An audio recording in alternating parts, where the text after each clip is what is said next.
Shalom everyone, Rabbi Izzy here. My last video I talked a little bit about the structure of our service. I thought I would expand about that and talk about our reading of the Bisserah, or the New Testament.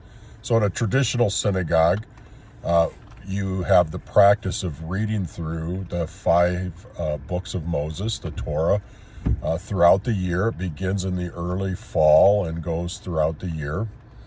With readings each week, and we follow that pattern as well. So we decided to match up the readings of the life of Yeshua in a similar way.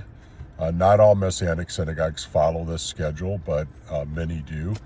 And it's a set of readings, or a lectionary, developed by some of our rabbis, called Chaye Yeshua, the life of Yeshua.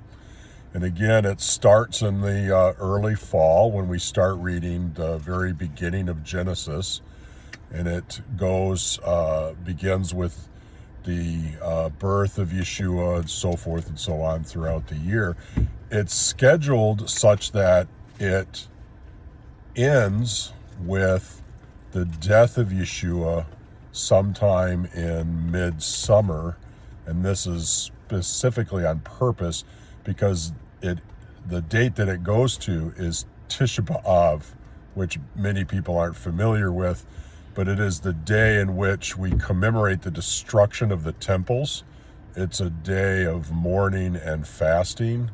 And so just like the temples were destroyed, we too see and read about the death of Messiah Yeshua. And he himself said, "Destroy this temple in 3 days, I'll rise it up."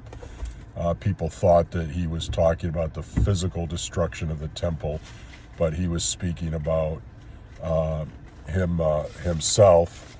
And then there's a period between Tisha B'Av and Rosh Hashanah, the Jewish New Year, in the early fall, where you have these readings. It's called the 7 weeks of consolation.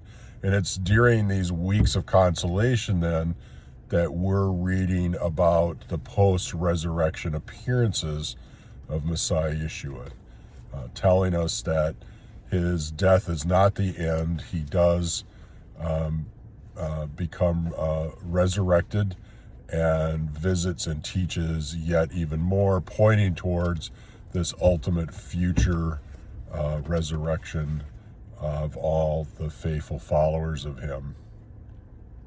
And then when you get to the high holy days of Rosh Hashanah and Yom Kippur, there's special readings that go on throughout that time.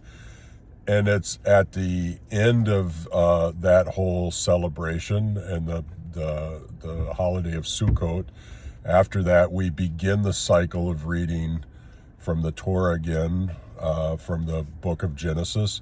And so we begin again with that, the narrative of the birth of Messiah Yeshua. So it's scheduled very specifically in this way for that reason. And I think from a Jewish point of view, it makes a lot of sense and makes it very impactful and meaningful. So hopefully you enjoyed this little tidbit, and we'll talk to you soon. Thanks a lot. Bye.